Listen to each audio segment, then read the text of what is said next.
Whoa, hang on, videoing. Yeah, cool. Anyway, I never tell with this camera. But look, it serves its purpose. It's done its duty.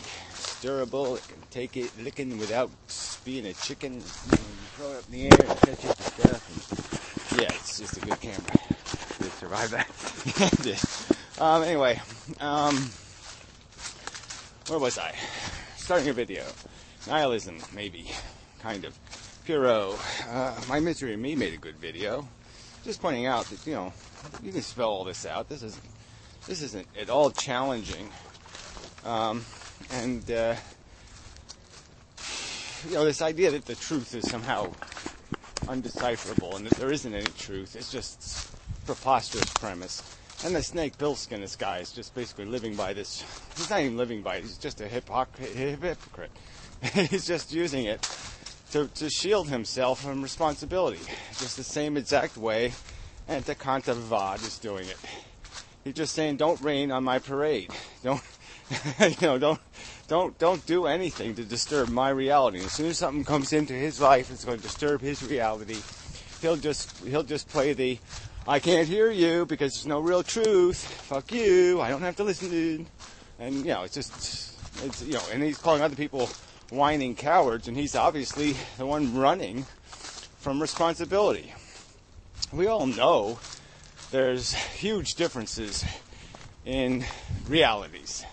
The reality of being in a concentration camp and the reality of being at Disneyland. They're two different realities. One is decidedly better.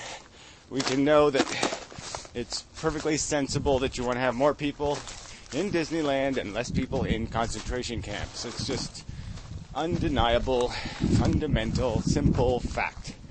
And so you just start with that simple premise and you work your way to all the other circumstances. Every circumstance basically comes down to something that simple. In the end, when you reduce it to its parts, you will find it either creates more people in Disneyland or it creates more people in concentration camps. It creates more negative consequences for sentient beings in the end, or more positive experiences for sentient beings in the end. Or, as I would advocate for, let's go with neutral. Yeah, great. Anyway, we win. Fail safe. Whew, fail safe. Yeah, that's a good idea. But anyway, and that's the reality. I mean, it is just a ploy. It's a get smart kind of silly trick. The old, I got you with my nihilism, get out of jail free card thing. I don't have to be responsible or accountable. I don't have to be a real complete citizen, and I can pretend when I don't want something, when I have a belief in something and it's opposite yours, I can pretend, I don't have to take a position. So it's like Snake Pilskin could basically be a fucking Reaganite Republican, and he's just using nihilism to evade having to advocate and say, oh yeah, I really do hate black people, and I'd like to tax the fuck out of poor people and give all the money to the rich people. And they can just do that by nihilisming any liberal agenda into, no, it's not relevant, because you can't know it's the right thing. Nobody can know anything. And so you're all just being duped. I mean, obviously Antikantavad is using nihilist evasion to evade having to deal with the rational argument that dogs aren't substantially different than pigs, and you can't mistreat one and love the other without being a duplicitous hypocrite. And so to avoid hypocrisy, let's be nihilist and pretend we don't understand, and that maybe carrots feel. Yeah, let's come up with some bullshit rationalization to evade, and a rationalization that conveniently just does away with having to answer any questions at all. You don't have to answer. You don't have to be accountable for believing in something or causing something. Just pretend it's all out of your control. 12 steps to eviscerating the brain. That's what it is. It's a 12-step program for the annihilation of all thought process. The brain is no longer a judging device. It no longer does basic math. It no longer can calculate anything logically. It's completely at the whim of, what am I hungry for today? Yeah, so that's the good stuff, is I'm hungry today for it. And everything I'm not hungry for today is bad, because that's how I feel today. And, this is infantile. It's the rudiment. It's the roadmap to moronic stupidity, uselessness. It's just preposterous. And then, like I said, for these people to be the ones saying, people who are fighting for something better are the cowards. It's just such a joke. But whatever. That's just another ploy. Another make what's philosophical psychological. Make it personal, and that way you can evade the fucking subject. Excuse my French. I was going to put this video on YouTube, so I have to be a little bit careful.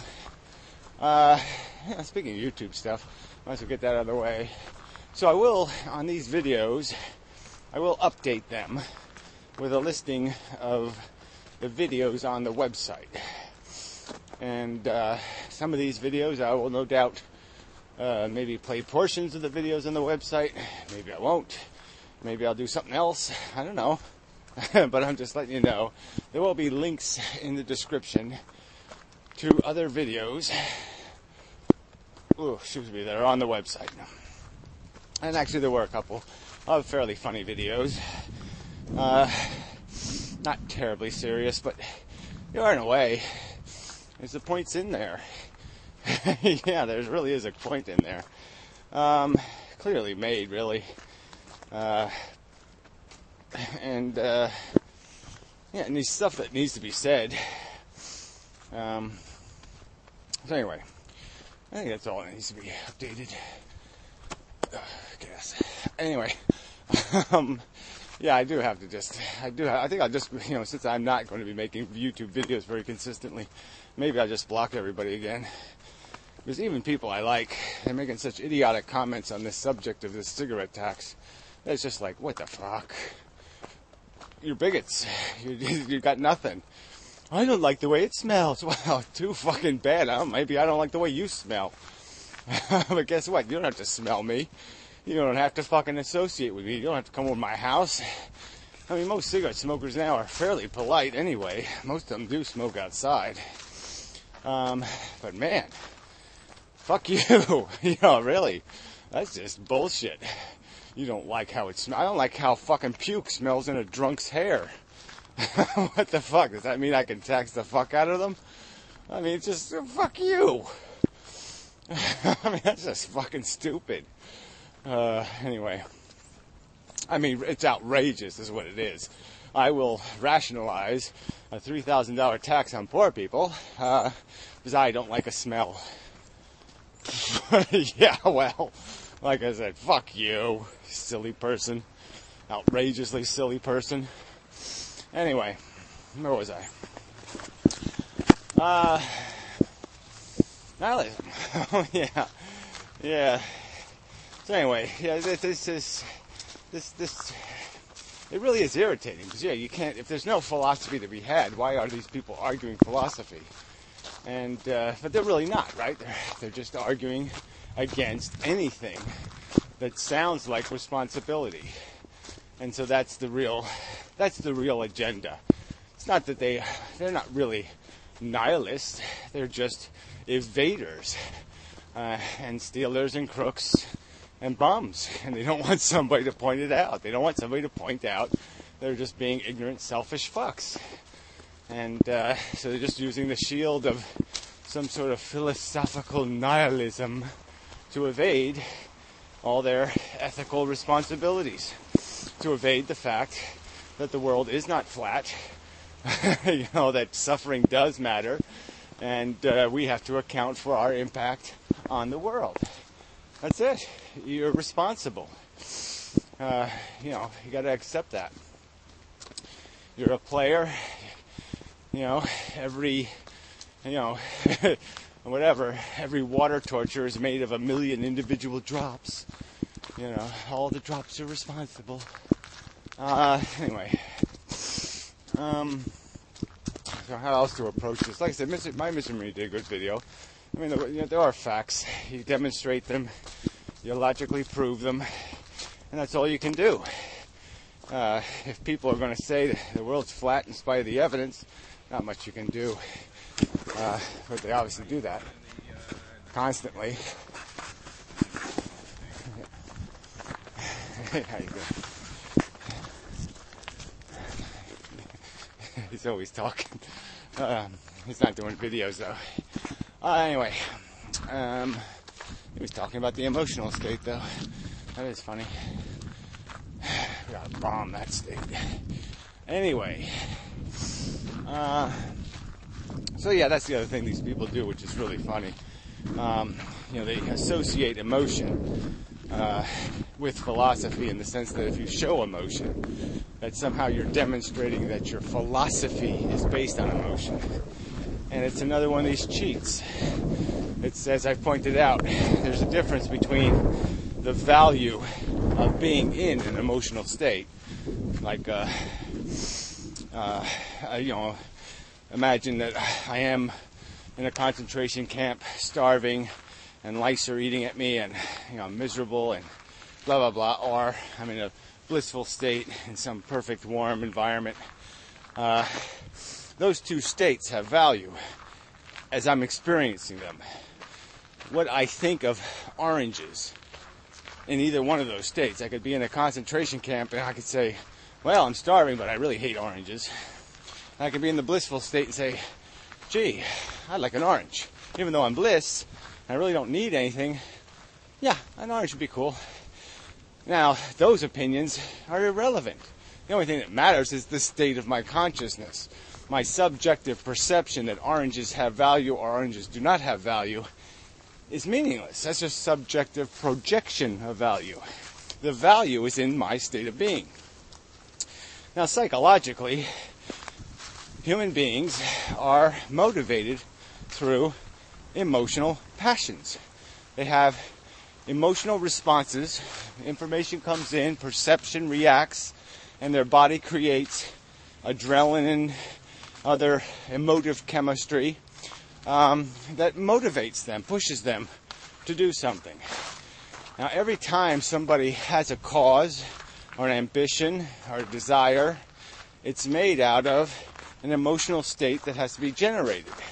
You can't manifest any passion or movement without some sort of emotion. Emotion projects you into the world.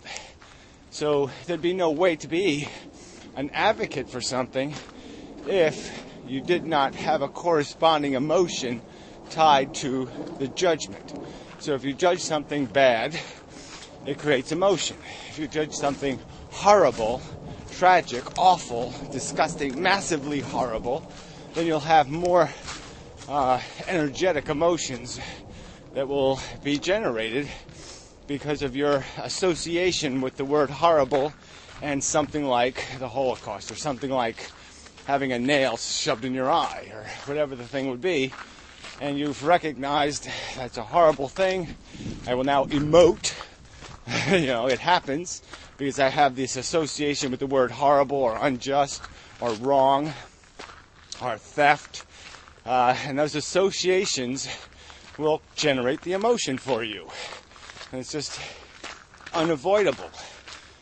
And so, but what the nihilists do is they sit there and look at the emotion and call it the judgment. And it's not. It's a consequence of judgment. It's a consequence of rational human thought. It's a consequence of how we function. You cannot function otherwise. It's really not practically possible for a human being to function, okay, without doing this.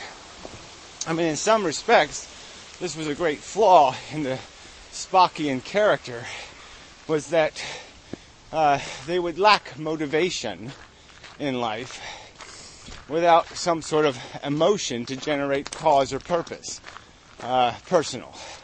You'd end up becoming fairly lazy fairly quickly, I believe, unless you had emotion to push you through the discomfort. It's just, I think it's just part of the mechanism. I mean, having a directive, a mechanical directive that just says do it, well, I think if you're going to experience it as a negative, if you're going to have if there's going to be a consequential risk to yourself, you're going to need emotion to propel you past merely logical declaration. You're going to have to tie it to pride or some other kind of, emotional mechanism. I mean, I think for Spock, the emotional mechanism would probably be, it would be humiliating not to do the logical thing.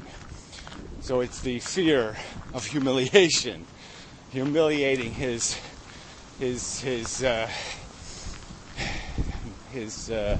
heritage and the purity of their philosophy. He'd be humiliating it if he didn't do what was required, and that would be the emotional impetus to act.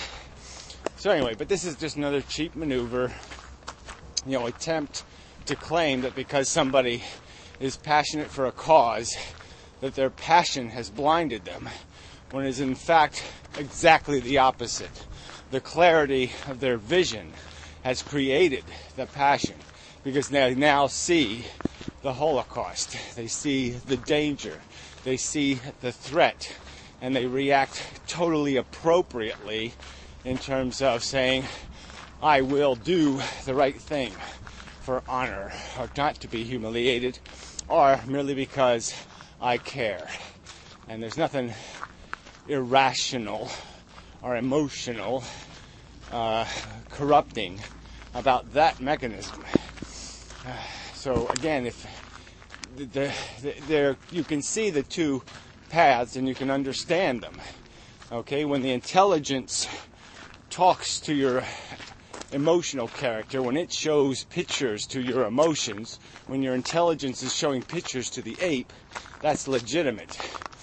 When the ape is provoking, stabbing, jabbing the intelligence with rationalizations, then it's illegitimate.